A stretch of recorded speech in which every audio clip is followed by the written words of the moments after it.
TWT Racing. Oke, sekarang kita mau lanjutin part 2 yang di Beat ini, yang kemarin kita review awalannya ya. Nah, sekarang mau update spek, mau di-upgrade lah masuknya. Nah, sekarang mau dijelasinnya langsung oleh yang punya bengkel. Tadi mungkin di video pertama itu ada video review di body ya? Ya, body. Itu Untuk singkat. video pertama mengulas singkat tentang masalah bodinya, sepil ngaps gitu nama. Kabers. Motor itu sebenarnya udah berapa kali ganti spek ya? Mungkin 3 kali, ini ketiga kali nih. Pertama itu cc 150 cc, 115 cc, pistonnya 52. Terus untuk yang keduanya ganti spek juga jadi ke 53,5.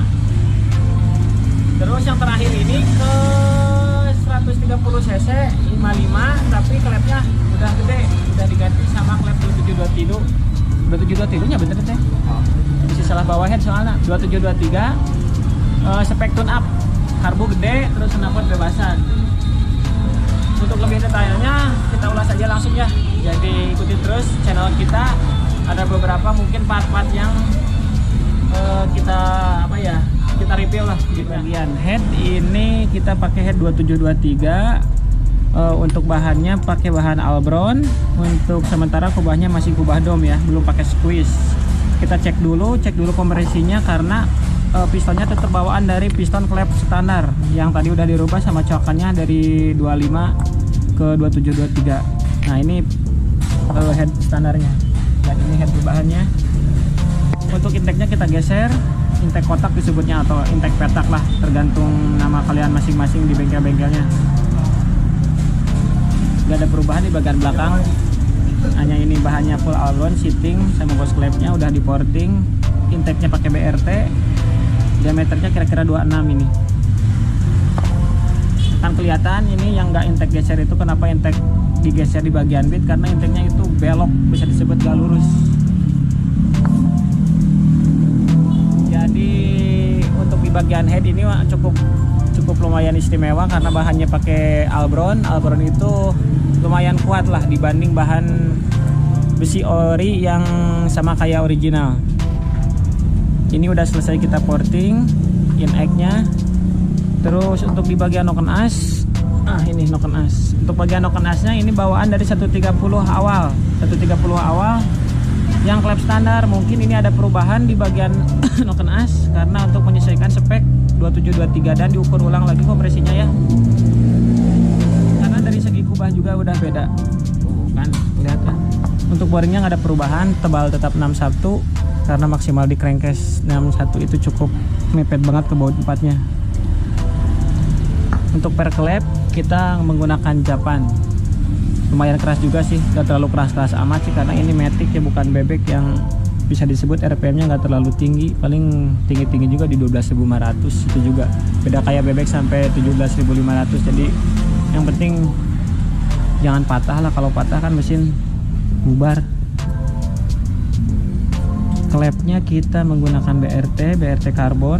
Untuk selanjutnya di pemasangan dia kita ulas lagi karena ini masih dalam pengumpulan bahan-bahannya untuk dipasangin, masih dikumpulin semua biar pas tar naik udah pada bersih semua. Jadi tinggal ngeburet, cek kompresi sama ngedial noken as ya. Oke, kita lanjut di pemasangan instalasi. Pemasangan dimulai piston sama headnya dicocokin kompresinya karena head yang pertama itu kan klepnya kecil. Sekarang klepnya besar, ada kemungkinan bisa jadi lebih padat kompresinya karena kubahnya itu lebih dangkal. Jadi perlu dicek lagi biar kompresinya tetap yang kita butuhkan. Terus ngaruh juga, paling ngaruh itu kompresi sama noken as itu harus bener-bener cocok gitu. Ini masih dalam tahap berbenah buat ngecek kompresinya. Di bagian ini nih, bagian puli besinya ada perubahan sudut karena kemarin masih standar. Ini cuma diratain aja karena ada sedikit kasar biar penbelnya itu nggak kemakan. Jadi biar lebih halus lahnya, Bray. Bray, semangat Bray. Lembur ya Bray. Untuk ngeburet itu cukup agak ribet juga ya, karena posisi mesinnya harus bener-bener miring dan posisi lubang busi itu harus bener center biar air yang masuk itu terisi semua gitu ke dalam ruang bakar. Tapi sayangnya kan buat jack stand seperti Matic ini mesinnya gede, susah buat gimana ya, susah buat disimpan, jadi harus minimal dipegangin 2 orang lah seperti kayak gini nih. Bisa aja disimpan sih di rak teh botol atau di rak di jack stand khusus bisa, tapi karena ini keterbatasan jadilah manual aja lah.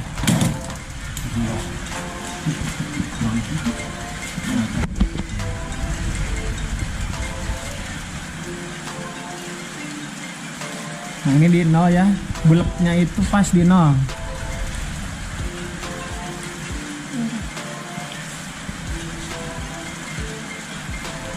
Itu rumus kayak buat ngitung kompresi itu sama aja pada umumnya. cc dikali jumlah buretan yang masuk, air cc yang masuk, cc motor ya terutama ini 130 cc berarti 130 cc kali air yang masuk berapa ini nih. Nah jumlahnya dibagi buretan yang masuk lagi.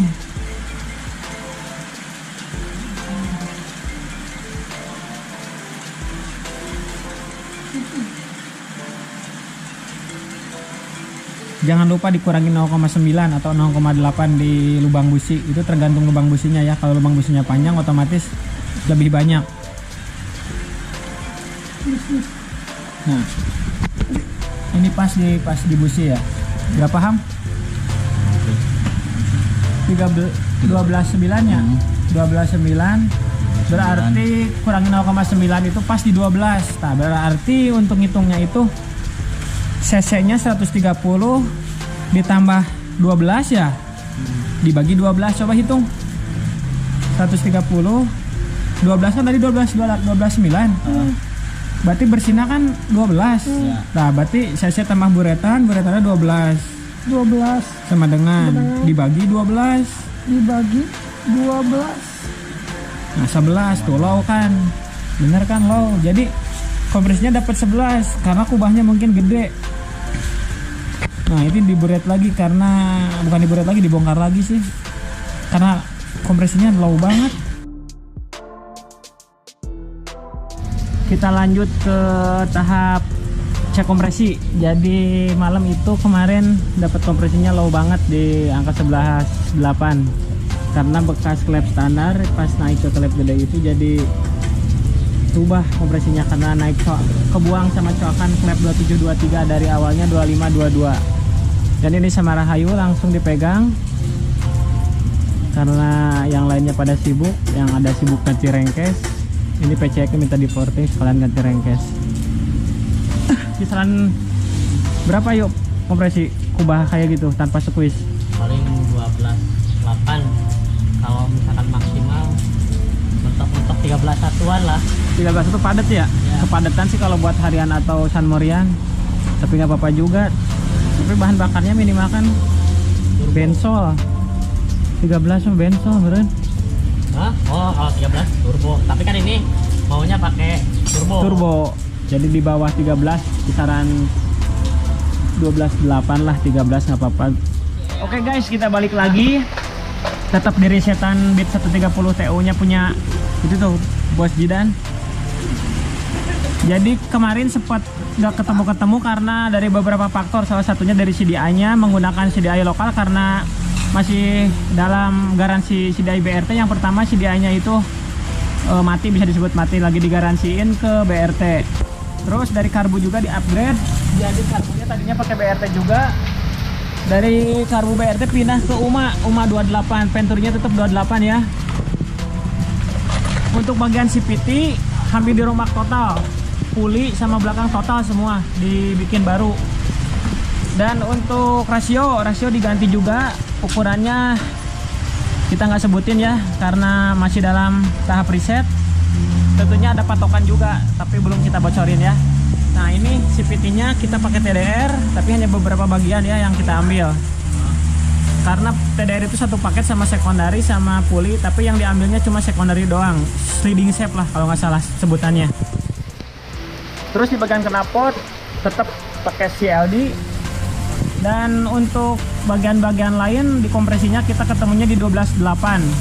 Kubahnya tetap dom, persis kayak ori. Terus deklerennya ngambil 0,5, packing ori tetap. Terus bagian open as kita ganti baru lagi. Dan apalagi ya, nggak ada sih di sisi lainnya, cuman beberapa penyesuaian di bagian karburator. Untuk kelanjutannya mungkin karena untuk cuacanya mendukung, posisinya udah 5:30, udah maghrib, jadi kita lanjut besok kayaknya. Tapi untuk bagian ini mesin kita beresin sekarang, jadi tinggal kita coba besok ya.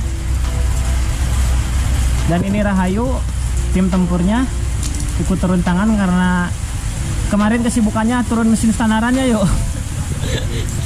Ya, PCX minta porting, NMAX minta naik, terus Mio J turun mesin karena macet. Jadi kita perlu juga buat uang jajan. Jadi mesin-mesin kayak gini diberesinnya biasanya jam malam lah. Nah, ini dibantuin sama operator stroke up lah. Untuk di bagian CDI kita pakai CDI nggak ada nih, ada CDI-nya pakai BRT ya. Kita pinjam dulu yang punya bengkel atau punya Rahayu karena kita butuh cepet untuk dapat hasil yang maksimal. Untuk tambahannya mungkin ada dipakai power up. Power up merek apa sih Dan? GF?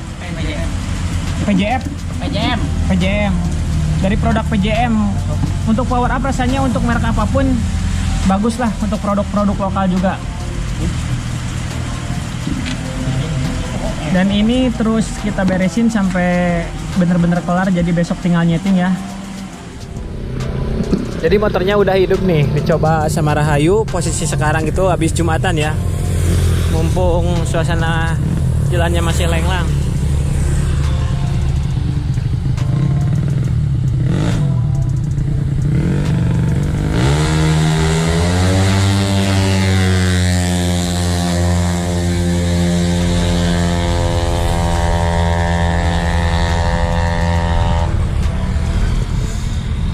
Dan dibanding hari kemarin itu mungkin sekarang lebih enakan, dari suaranya juga lebih padat. Untuk tenaga sih relatif. Nah, tiap motor itu beda karakter, beda settingan, beda juga hasil yang didapatnya. Untuk tepatnya mungkin harus dicoba di sirkuit atau di tem. Tapi sih sebenarnya ini motor harian juga. Kalau buat harian cukup lah. Yang penting semua tenaganya kita keluarin semaksimal di 130 ya.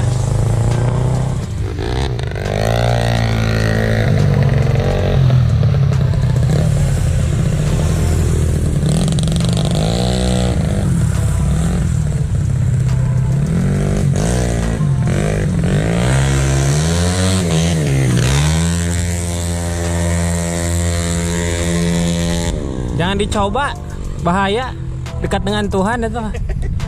Itu mah karena dipanggil itu.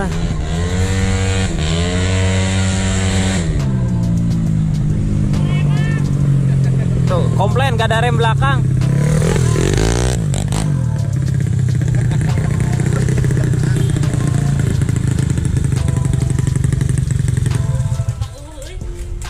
Katanya remnya blong yang belakang, ditambah rangkanya agak miring yang belakang ya. Dari shockbreaker juga udah kelihatan.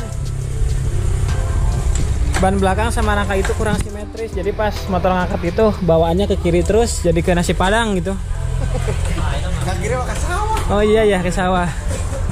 Jadi bawaannya motornya tiap standing itu ke kiri ya yuk. Mungkin perlu nasi padang di sebelah kiri, jadi pas mampir itu pas nabrak gitu. Apalagi nanti di saat bulan Ramadan tuh. Jadi belok gitu. Jadi pas berhenti itu di pas warteg. Oke, jadi ini penutupan ya. Jadi untuk spek yang kita dapat itu speknya 130, piston 55, klep 2723, intake geser, bahan yang dipakai itu full Albron. Kompresi yang didapat itu 12 berapa ya? 12.7 yang didapat terakhir di boret itu. Deklarasinya 0,5. Piston yang dipakai itu Kawahara, klep BRT, per klep Japan dari AHRS, pakai SIM, RRA tetap pakai bit karbu, noken as bikinan produk bengkel, Sisanya apa ya? Paling tutup cooler ini.